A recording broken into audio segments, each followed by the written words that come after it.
एकदम सामने पर ही। हाँ कहाँ पहुंचे थे? एटीपी में पहुंचे थे। हाँ बता। वाटर टूटेगा तो एटीपी बनेगा। कितने वाटर मॉलिक्यूल टूटेंगे? तो कितने एटीपी, कितने प्रोटॉन बनेंगे? प्रोटॉन बनेंगे 24। 24 प्रोटॉन बनेंगे। और बाहर से आए प्रोटॉन, बाहर से कितने प्रोटॉन आए? स्ट्रोमा से ल्यूमेन में कैसे आएंगे? प्लास्टोक्विनोन के थ्रू। फिर क्या होगा? फिर वो ल्यूमेन में रहेंगे। अच्छा ठीक है, ल्यूमेन में रहेंगे। इससे क्या होगा? खाना पीना मिलेगा उनको, एक थोड़ी नींद ले लेंगे। जीरो से जाएंगे। नहीं, प्रोटॉन ल्यूमेन में आने की वजह से हुआ क्या? ल्यूमेन में उसका कंसंट्रेशन बढ़ गया। ल्यूमेन में कंसंट्रेशन बढ़ गया और बाहर कम हो गया। स्ट्रोमा में कम हो गया। स्ट्रोमा में कम कैसे हुआ? ल्यूमेन में बढ़ा तो दो तरीके से, एक तो प्लास्टोक्विनोन ने अंदर दिया, दूसरा वाटर टूटा। बाहर कैसे घटा? अंदर डालिए। एक तो अंदर डाल दिया, प्लास्टोक्विनोन ने रिसीव किया, दूसरा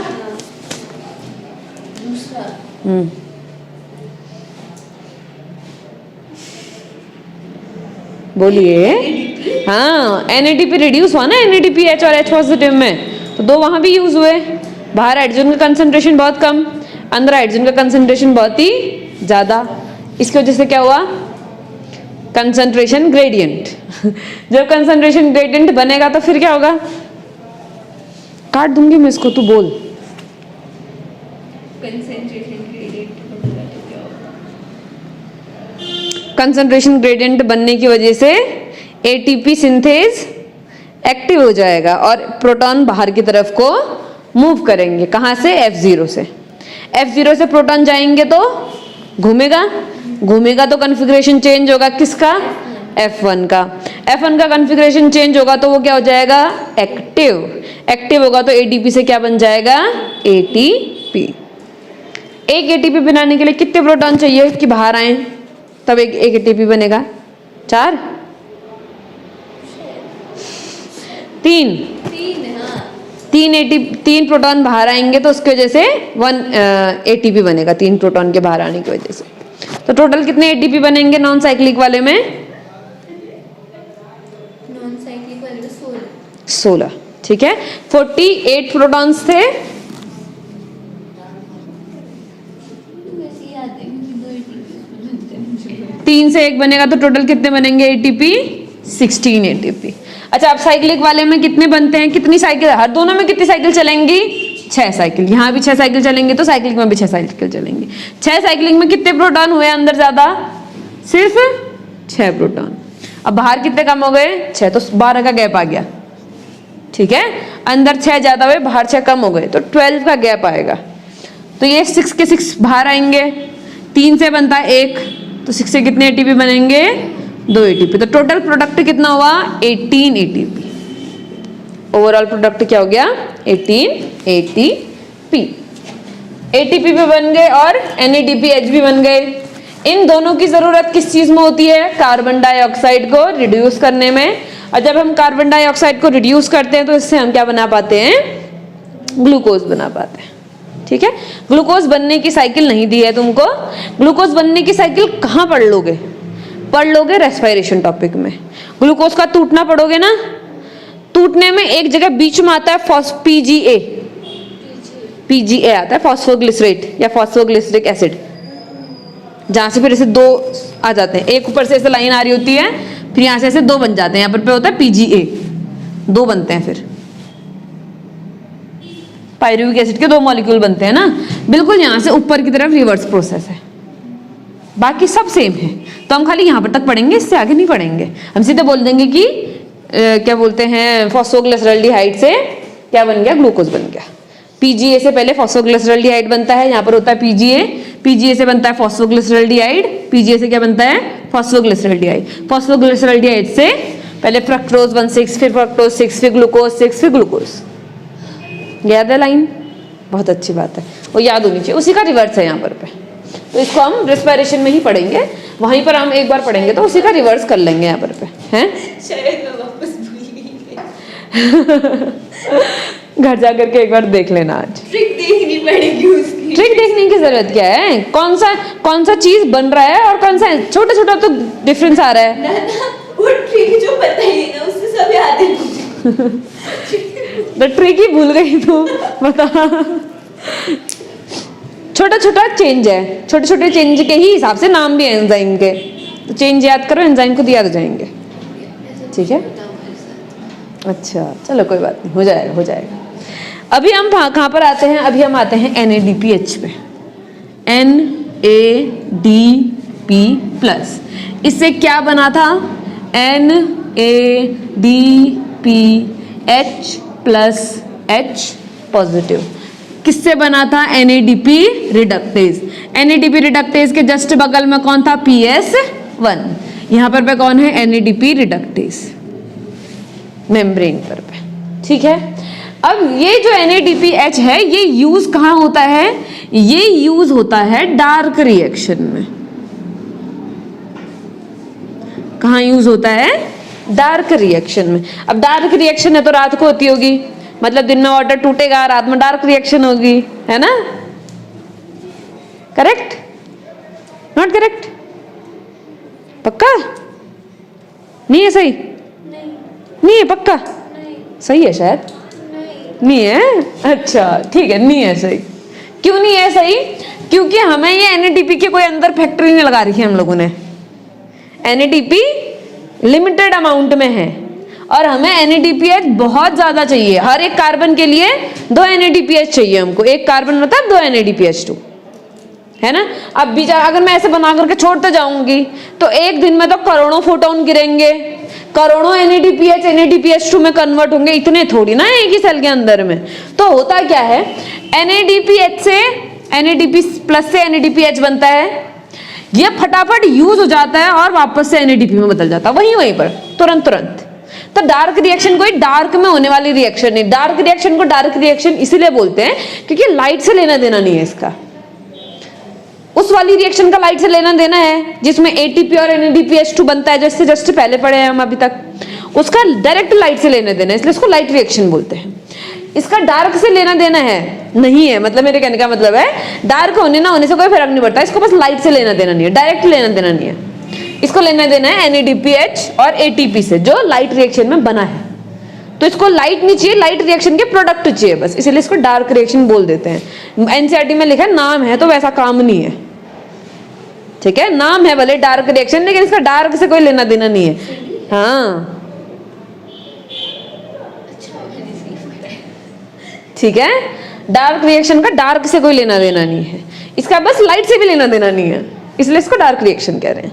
ठीक है, टोटल दुनिया किसी चीज से लेना देना, इसका लेना देना है खाली NADPH से, ATP से और कार्बन डाइऑक्साइड से। तीन दोस्त और एक प्रिंसिपल जिसको हम बोलते हैं रुबिस्को, उतना ही चाहिए इसको, बाकी सब काम हो जाता है इसका। ठीक है, डार्क रिएक्शन में क्या होता है, NADPH के हाइड्रोजन को हम यूज करते हैं और कार्बन डाइऑक्साइड को हम यूज करते हैं, और इनको यूज करके हम बना देते हैं क्या, ग्लूकोज। है तो बड़ी अच्छी सी, मगर इतनी भी आसान नहीं है। इसमें NADPH यूज होता है, साथ ही साथ कौन यूज होता है, ATP यूज होता है। ठीक है, NADPH के कितने मॉलिक्यूल यूज होते हैं, 12। ATP के कितने मॉलिक्यूल यूज होते हैं, 18, एक ग्लूकोज बनाने के लिए। समझ में आई बात। अब ये जो पूरी प्रोसेस है, डार्क रिएक्शन की प्रोसेस है ना, ये प्रोसेस हमको एक केल्विन नाम के साइंटिस्ट ने बताई थी। इसका नाम हमारी आई थिंक बुक में लिखा होगा, मेल्विन केल्विन नाम है इसका। बुक में लिखा तो है कहीं पर पे मुझे, लेकिन अभी याद नहीं आ रहा कि कहाँ पर लिखा है। हाँ ये है, ये मेल्विन केल्विन, कितना अच्छा नाम है, मेल्विन केल्विन। किसने दी थी, मेल्विन, MA है ME है, पता नहीं ME है, A है, मेल्विन केल्विन, ME है, M वाले में E है, केल्विन तो केल्विन ही है। मेल्विन केल्विन को केमिस्ट्री वाला केल्विन लिख रही है तू। नहीं, मेल्विन केल्विन नाम के साइंटिस्ट ने ना क्लोरेला पर एक एक्सपेरिमेंट किया था। किस पे किया था? क्लोरेला पे। और क्लोरेला का इसने क्या यूज किया? क्लोरेला का इसने यूज किया क्लोरोप्लास्ट। क्लोरेला से क्लोरोप्लास्ट लिया इसने।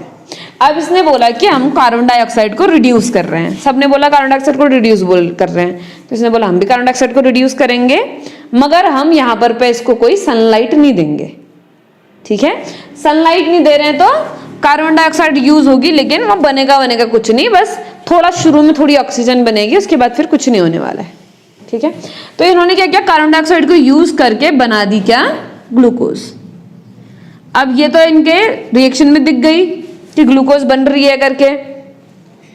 फिर इन्होंने कहा कि ग्लूकोज बन तो रही है, अच्छी बात है, मगर मेरे को सारे स्टेप्स भी जानने हैं और मुझे ये भी जानना है कि यही कार्बन डाइऑक्साइड यूज हो रही है कि कोई और सोर्स तो नहीं है कहीं। तो इन्होंने क्या किया, इस कार्बन डाइऑक्साइड को रेडियो एक्टिव लेबल कर दिया। वैसे तो कार्बन 12 होता है, मगर कार्बन 14 यूज किया इन्होंने। कार्बन 14 क्या हुआ? Radio active. तो रेडियो एक्टिव कार्बन यूज किया तो बीच के जितने भी इंटरमीडिएट कंपाउंड बने इनको सबका पता चल गया। और ग्लूकोज में भी इनको क्या मिला? रेडियो एक्टिव कार्बन मिला।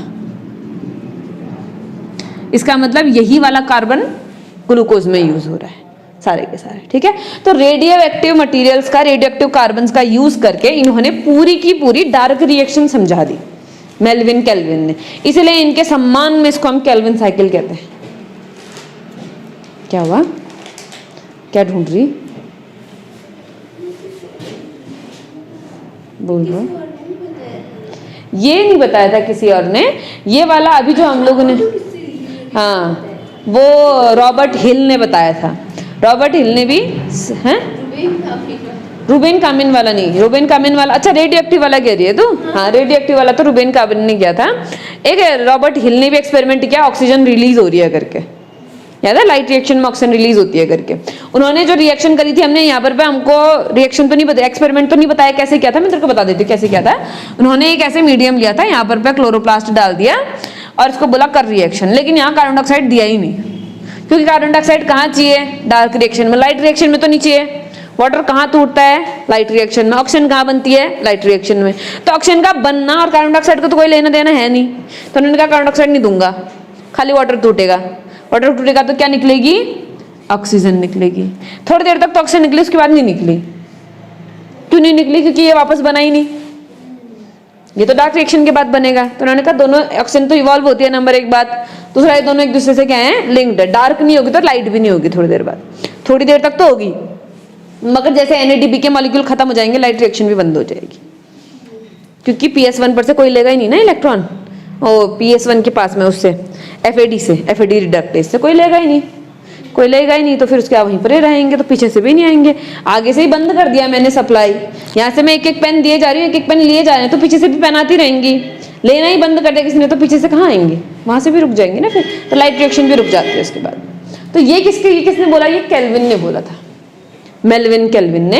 इन्होंने किसका यूज किया था? रेडियो एक्टिव कार्बन का यूज किया था। एक समय पर जब ये रेडियो एक्टिव की वजह से बम बनने लगे थे ना, तो उस समय पर लोगों ने बहुत बोला था कि रेडियो एक्टिव मटीरियल्स को बैन करो, रेडियो एक्टिव एलिमेंट यूज ही नहीं किए जाएंगे आज के बाद कभी भी।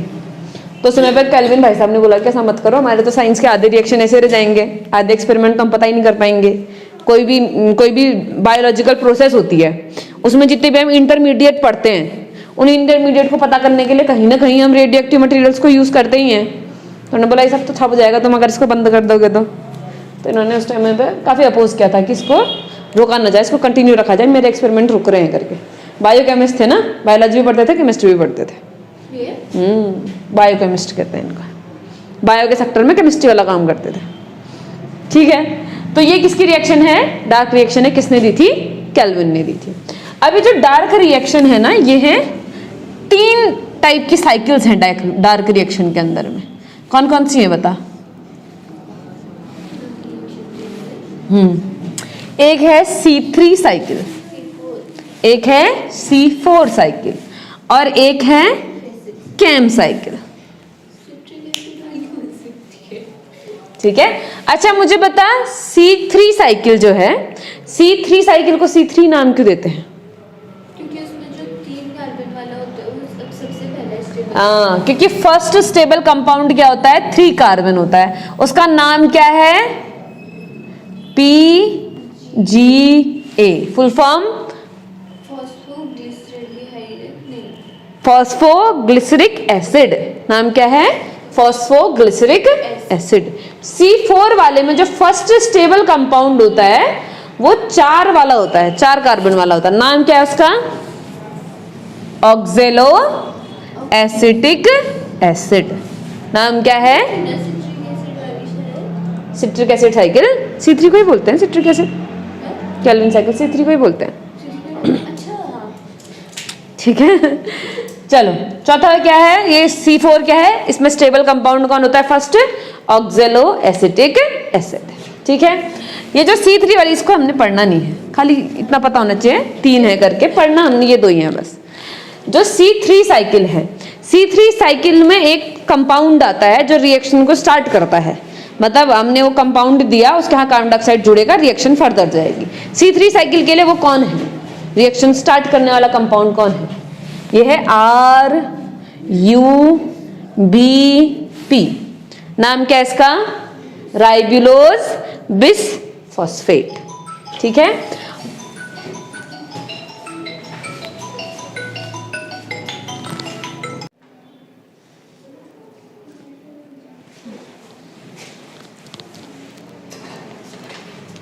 चलो तो C4 साइकिल में जो कंपाउंड होता है जो कार्बन को एक्सेप्ट करता है, सबसे पहले कार्बोक्सिलेशन में काम करता है। C3 में तो क्या है, RUBP है, राइबुलोज बिसफॉस्फेट, और C4 में ये है PEP, phosphoenol pyruvate, PEP phosphoenol pyruvate. ठीक है, अब हमने सबसे पहले पढ़नी है C3 साइकिल, फिर हम पढ़ेंगे C4 साइकिल। चलो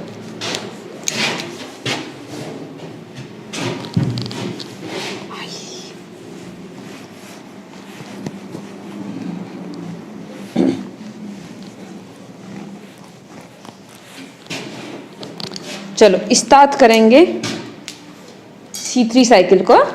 सबसे पहले मैं एक साइकिल बता देती हूँ तुमको, उसके बाद फिर स्टेप्स वगैरह तो तुम्हें पता ही, कौन कौन से स्टेप होते हैं बता C3 साइकिल में। C3 साइकिल के 3 स्टेप है ना, कौन कौन से हैं, नहीं पता, चल कोई बात नहीं। तो जो C3 साइकिल है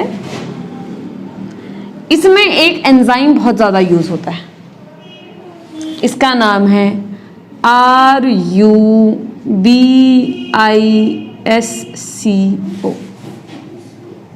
रुबिस्को।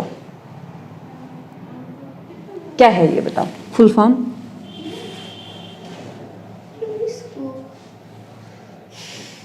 फुल फॉर्म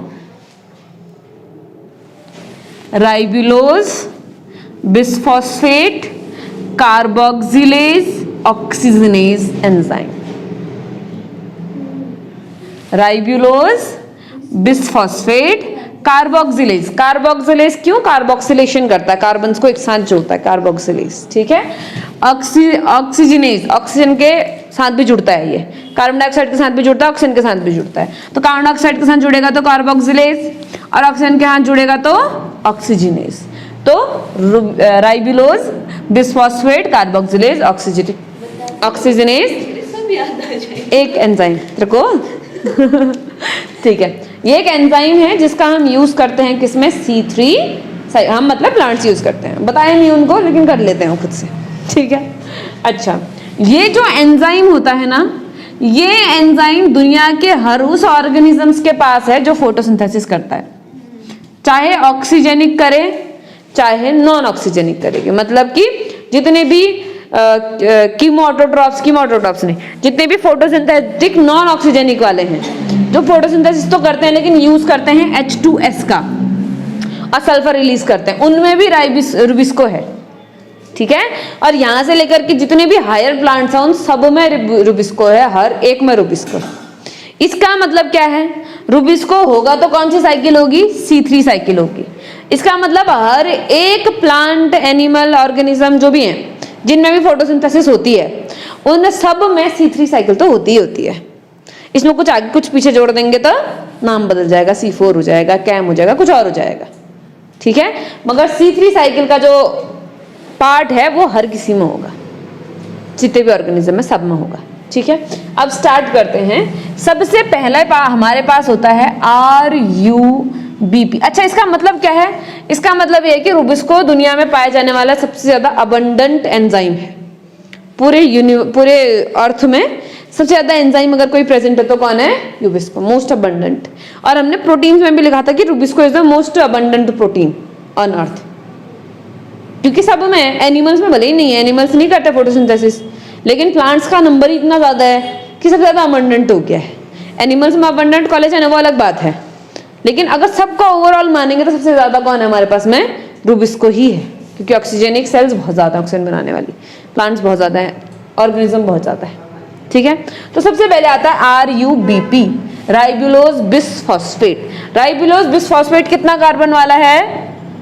5 कार्बन वाला है, ठीक है। इस 5 कार्बन वाले राइबुलोज बिसफॉस्फेट के साथ आकर के जुड़ता है हमारा एक कार्बन डाइऑक्साइड, एक कार्बन डाइऑक्साइड। तो क्या बनेगा? सबसे पहले 6 कार्बन वाला कंपाउंड बनेगा, फिर वो 6 कार्बन वाला कंपाउंड टूट जाएगा। सबसे पहले तो होगा carboxylation, step number 1 carboxylation. Carboxylation मतलब कार्बन का ऐड होना। कार्बन किस में ऐड हो रहा है? RUBP में ऐड हो रहा है। तो RUBP में ऐड होकर के कितने कार्बन वाला कंपाउंड बना? 6 कार्बन वाला कंपाउंड बना। मगर ये स्टेबल नहीं होता, स्टेबल नहीं होता तो टूट जाता है तुरंत ही, और टूट करके बना देता है 2 मॉलिक्यूल। 2 मॉलिक्यूल किसके? PGA, more better is 3PGA, 3-फॉस्फोग्लिसरिक acid. Structure क्या होता है फॉस्फोग्लिसरिक एसिड का? ग्लिसरिक एसिड्स बताए हैं मैंने, नहीं बताया मत बोलना, पीटूंगी फिर। बताए हैं। हाँ तो बता फिर, फॉस्फोग्लिसरिक एसिड कितने कार्बन? कितने कार्बन? 3 कार्बन। स्ट्रक्चर में क्या लिखूं? 3 कार्बन। अब इसके साथ कौन जुड़ेगा बता? एसिड है तो क्या होगा? कार्बोक्सिलिक एसिड होगा ना, तो COOH होगा, C डबल बॉन्ड O और OH। अगर एसिड बोलना है तो OH लिखेंगे, अगर फॉस्फोग्लिसरेट बोलना है तो फिर H नहीं लिखेंगे, O माइनस लिखेंगे, ठीक है। दोनों में से कंफ्यूज नहीं होता। इस कार्बन पे क्या लगाना है? H और सब भूल गई यहां तू, H और OH। इस कार्बन पे क्या लगाऊं? CH2OH होता है ना लास्ट वाले कार्बन पर, तो यहां पर भी क्या है? CH2OH होता होगा। साथ में कौन आया? PO4, H3PO4 आया। ये दोनों यहां पर जुड़े, वाटर बाहर निकला, और बन क्या गया? इसको मिटा दे रही हूं, हाँ। बन क्या गया? CH2OP, O double bond O। अब OH होता है, हम H हटा देंगे तो O माइनस हो जाएगा। ये बन गया हमारा 3-फॉस्फोग्लिसरिक एसिड, क्योंकि यहां पर से नेमिंग होगी ना, कार्बोक्सिलिक एसिड फंक्शनल ग्रुप है, तो 1 2 3 3-फॉस्फोग्लिसरिक एसिड। फिर क्या होगा? फिर 3-फॉस्फोग्लिसरिक एसिड होगा रिड्यूस। तो स्टेप नंबर 2 क्या आएगा? स्टेप नंबर 2 आएगा रिडक्शन। स्टेप नंबर 2 क्या आएगा? रिडक्शन।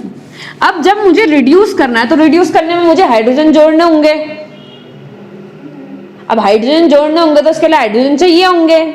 हाइड्रोजन का सोर्स कौन है? NADPH2। तो यानी कि यहां पर किसका यूज होगा? NADPH plus H positive. मैंने क्या बोला था? एक कार्बन डाइऑक्साइड को तोड़ने के लिए कितने NADPH2 चाहिए? 2। तो यानी कि यहां पर भी हम क्या लिखेंगे? 2। यहां पर H के आगे भी क्या लिख देंगे? 2। और निकलेगा क्या? NADP प्लस, ठीक है। अब ये रिड्यूस हुआ, साथ ही साथ कौन भी यूज होगी? ATP भी यूज होगी रिड्यूस करने में, और ATP काहे में कन्वर्ट हो जाएगी? ADP में। कितनी ATP लगेगी? 3 होती तो पूछती क्यों? 2 एटीपी लगेगी, 1 एटीपी बाद में लगती है, ठीक है। 2 एटीपी लगेगी और यहां पर हमारे पास में क्या बन जाएगा? PGAL। पागल। नाम क्या है इस पागल का? फॉस्फोग्लिसरैल्डिहाइड। AL मतलब एल्डिहाइड, फॉस्फोग्लिसरैल्डिहाइड, यानी कि सब कुछ सेम है। क्या है? सब कुछ सेम है। कार्बन भी कितने हैं? 3 ही कार्बन हैं। इसका जब बाद में रिएक्शन होगा, फॉस्फेट, पहले फ्रक्टोज 6 फॉस्फेट 1 6 फॉस्फेट, वो सब बनेगा, ठीक है। और एंड प्रोडक्ट में इससे क्या बनेगा? ग्लूकोज बनेगा। इसका जो स्ट्रक्चर है वो स्ट्रक्चर कैसा होगा? इसका स्ट्रक्चर होगा C C C, अभी भी 3 ही कार्बन तो हैं। अब बस पहले एसिड था, अब एसिड नहीं है बल्कि एल्डिहाइड है, तो उसी जगह पे तो बदला होगा, जहां पर पहले एसिड था वहां पर उसके बदले क्या हो जाएगा? एल्डिहाइड, यानी कि C डबल बॉन्ड O और H। बाकी सब कुछ same, CH2O POO minus minus. इसके भी कितने मॉलिक्यूल बने? 2 मॉलिक्यूल। इसको तुम 3 फॉस्फोग्लिसरैल्डिहाइड बोल सकते हो। 3 फॉस्फोग्लिसरैल्डिहाइड से क्या बनेगा? ग्लूकोज बनेगा। 2 मॉलिक्यूल यूज होंगे और ग्लूकोज बन जाएगा, है ना। ये अब 3 फॉस्फोग्लिसरैल्डिहाइड बन गया है। बाकी बचा हुआ जो कंपाउंड है वो आगे जाएगा और अब होगा स्टेप नंबर 3 और इसको हम बोलेंगे रीजनरेशन। क्या बोलेंगे? रीजनरेशन। अभी 1 2 3 को अच्छे से लिखेंगे और ठीक है। रीजनरेशन में क्या होगा? देखो हमारे पास ना RUBP ऐसे थोक के भाव थोड़ी है, RUBP भी तो लिमिटेड है ना। अगर ये हम खत्म करते जाएंगे, वरना तो फिर हमको एक ग्लूकोज बनाने के लिए सिर्फ एक ही कार्बन डाइऑक्साइड चाहिए होता। RUBP से जुड़ता कार्बन डाइऑक्साइड और बन जाता ग्लूकोज। 5 इसके पास थे, 1 इसके पास, तो 6 वाले तो चाहिए हमको, है कि नहीं है। मगर ऐसा नहीं हुआ, क्यों? क्योंकि RUBP का अमाउंट क्या है? लिमिटेड है। तो इसने बोला कार्बन डाइऑक्साइड ही यूज करो, तो मैं नहीं आ रहा तुम्हारे साथ में, ठीक है। तो इसलिए हम क्या करेंगे? RUBP को दोबारा से बनाएंगे। और जब हम RUBP को दोबारा से बनाते हैं तो इसमें भी खर्च होती है 1 ATP। क्या खर्च होती है? 1 ATP। ATP खर्च होकर क्या बनेगी? ADP। तो मैंने क्या बोला था? एक कार्बन डाइऑक्साइड के रिडक्शन में हमें चाहिए 2 NADPH2 और चाहिए 3 ATP। एक कार्बन डाइऑक्साइड के रिडक्शन में चाहिए 2 NADPH2 और 2 और 1 3 ATP। 2 ATP चाहिए रिड्यूस करने में और 1 ATP चाहिए रीजनरेशन करने में। समझ में आ गया? अब अगर मैं ये देखूं तो ये तो एक ही कार्बन डाइऑक्साइड के लिए है। गोल करेंगे हम इसको, क्या आज नहीं रहने देंगे? वहां से लग रहा था, गोल यहाँ से करना चाहिए। अच्छा तो मटका ही बना देते हैं फिर।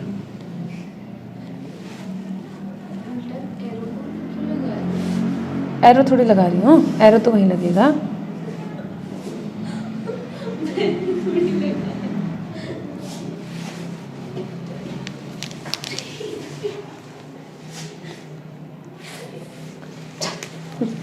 चलो, ये तो क्या है? एक कार्बन डाइऑक्साइड के लिए एक साइकिल हुई। हमारे पास कितने कार्बन डाइऑक्साइड हैं? 6 कार्बन डाइऑक्साइड हैं। तो साइकिल भी कितनी चलेंगी? 6 चलेंगी।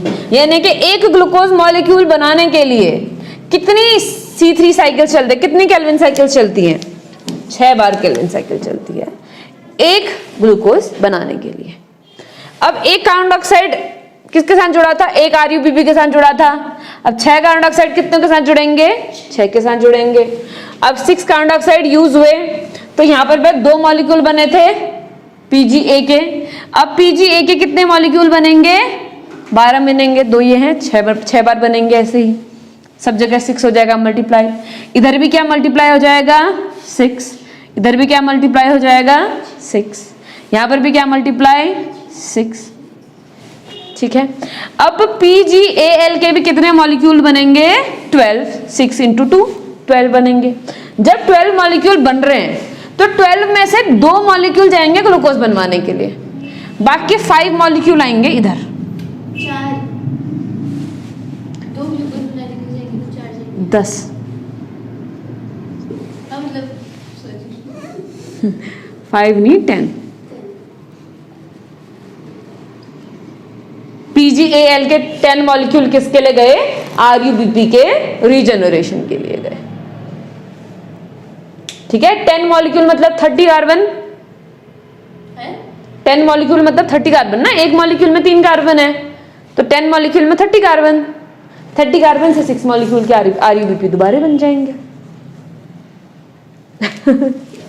ठीक है, अब क्या होता है देखो, इसमें भी बहुत सारी बीच में इंटरमीडिएट आता है, उतना नहीं पढ़ना है हमने, बस इतना बता देती हूँ। जब ये इंटरमीडिएट बदल रहे होते हैं एक दूसरे में, तो बीच में एक जगह बनता है RuMp, यहाँ पर बीच में लिख ही देते हैं, क्या बनता है बीच में? RuMp। RuMp क्या है? राइब्यूलोज मोनोफॉस्फेट, राइब्यूलोज बिसफॉस्फेट यानी कि 2 फॉस्फेट, यहां पर पे एक ही है तो क्या बोलेंगे? Ribulose monophosphate. क्या बोलेंगे? Ribulose monophosphate. राइब्यूलोज मोनोफॉस्फेट है, फिर एक फॉस्फेट एटीपी से आगे जुड़ेगा तो बन जाएगा बिसफॉस्फेट है। चौक थोड़ी है, क्या मिला? मैं मुझे लगा इसमें फिर से मार्कर लगाऊंगी, ये पूरा मिटेगा एक साथ, मिटाएगा। चलो कोई बात, यहाँ पे ध्यान दे। ठीक है, मोनोफॉस्फेट पे एक फॉस्फेट यहाँ से आएगा तो क्या हो जाएगा? बिसफॉस्फेट हो जाएगा। ये है पूरी हमारी केल्विन साइकिल या C3 साइकिल।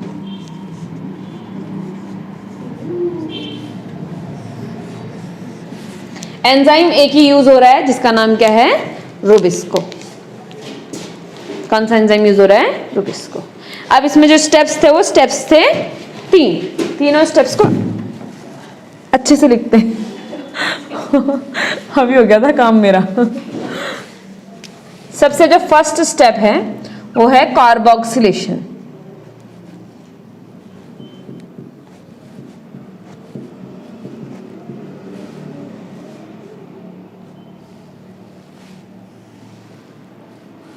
फर्स्ट स्टेप क्या है? कार्बोक्सिलेशन। सेकंड स्टेप क्या है? रिडक्शन। बता, तू बता क्या है सेकंड स्टेप? रिडक्शन। किसका रिडक्शन?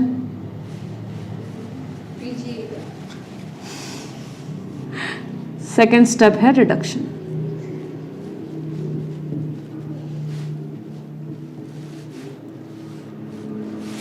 ठीक है, और थर्ड स्टेप क्या है? रीजनरेशन। रीजनरेशन किसका?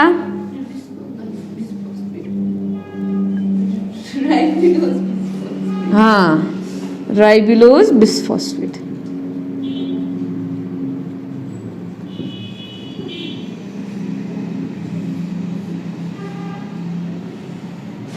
जे तो पूरा कटा जैसा दिख रहे हो। कौन सा? वो आपने गोली के ऊपर से बना रखे हैं और में देखो एक बार ऐसा नहीं लग रहा लाइन के साइड में खोला हुआ है। चल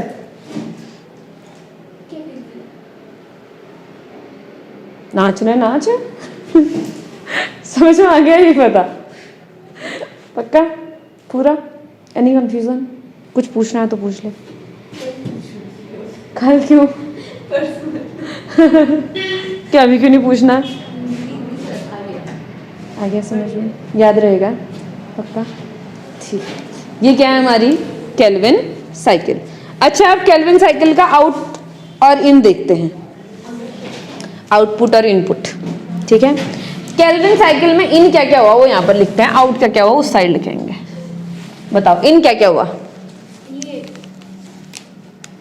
ये तो वापस बन गया ना, 6 यूज हुआ 6 बन गया।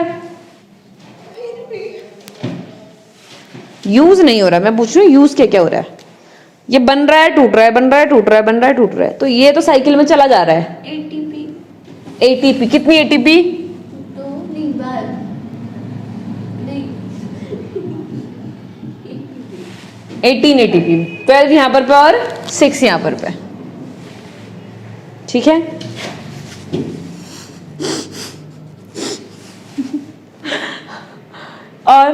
और क्या यूज हुआ? NADPH, NADPH plus H positive है। यहाँ भी एडीपी में होगा।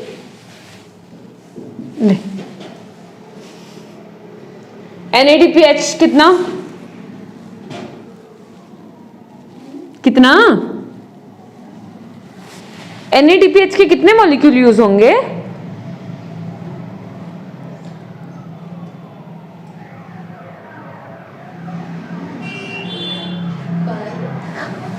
कितना सोचा है तूने, बाप रे। 12 मॉलिक्यूल NADPH के यूज होंगे। और क्या यूज होगा? बस ये तो यूज होंगे, और कुछ यूज नहीं होगा। और क्या यूज होगा?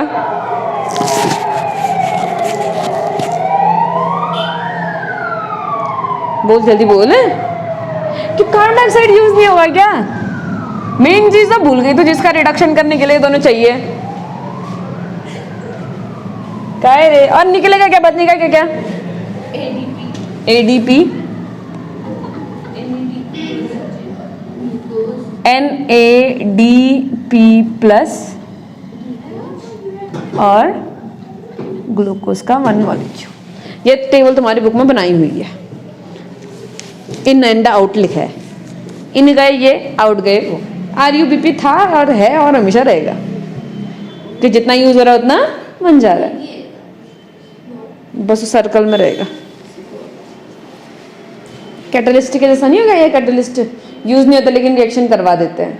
बस यहाँ पर फर्क ये है कि ये कैटलिस्ट भैया टूट रहे हैं, अच्छे से काम हो रहा है इनका, बस बाद में दोबारा बन जा रहा है। कैटलिस्ट नहीं कहेंगे हम इसको, कैटलिस्ट यूज नहीं होता, ये यूज हो रहा है, ये टूट भी रहा है, टूट के फिर वापस रीजनरेट किया जा रहा है। ठीक है, तो ये एक सबस्ट्रेट की तरह ही काम करेगा और ये हो जाएगी हमारी पूरी की पूरी C3 साइकिल। C4 साइकिल में इससे पहले थोड़ा कुछ और होता है, बाकी सब सेम ही है। ये साइकिल तो याद ही रखनी है, उसमें भी इससे पहले एक और रिएक्शन होगी छोटी सी, बाकी पूरा ये सेम ही रहेगा। हाँ, C4 हो जाएगा। छोटी सी नहीं है वो रिएक्शन, कहाँ से छोटी सी है वो, इतनी लंबी सी तो वही थी। छोटी है ये छोटी, देखिए। चलो अच्छा बताओ, C3 साइकिल कहाँ कहाँ होती है? कहाँ होती है C3 साइकिल? कहाँ होती है? प्लांट के कौन सी सेल में होती है C3 साइकिल? मीजोफिल सेल्स में। कहाँ होती है? मीजोफिल सेल्स में।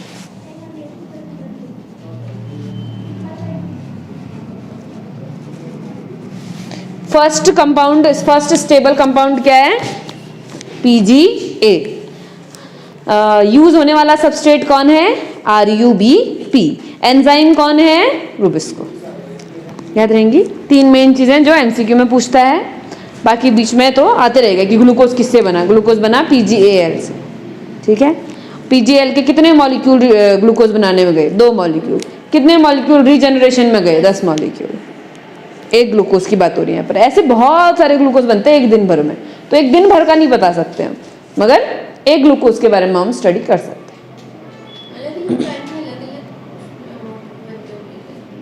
जिसको ज़्यादा लाइट मिलेगी उसके अंदर लाइट रिएक्शन ज़्यादा होगी, ATP और NADPH ज़्यादा बनेंगे, डार्क साइकिल भी ज़्यादा होगी, डार्क रिएक्शन भी ज़्यादा होगी। जिसको कम लाइट मिलेगी, जो कम यूज़ कर पाएगा, उसके अंदर कम होगा। सेम चीज़ डिपेंड करता है ना कितनी सेल्स प्रेजेंट है, कितना ग्रेन थाइलाकॉइड है।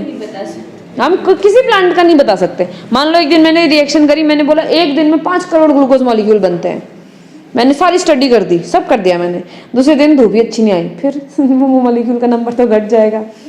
या फिर और ज़्यादा इंटेंसिटी की लाइट आ गई जो मुझे चाहिए, उसी इंटेंसिटी की लाइट पहले दिन कम थी, अगले दिन वही 700 और 680 नैनोमीटर की लाइट ज़्यादा हो गई, उसका अमाउंट है मेजर, तो फिर नंबर बढ़ जाएगा ग्लूकोज का।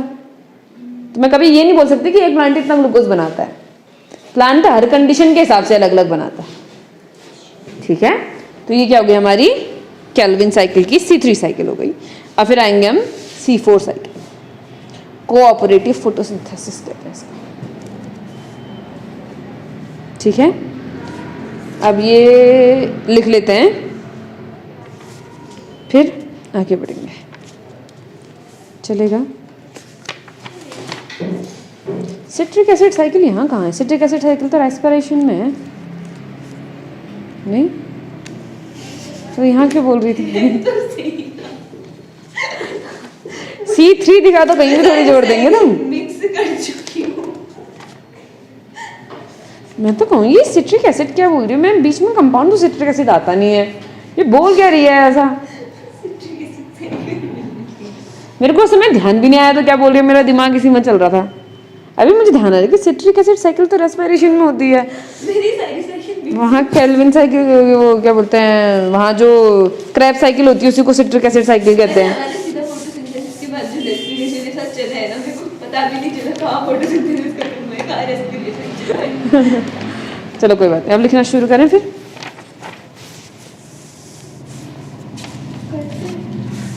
What to do? What else we can do? We cannot do anything.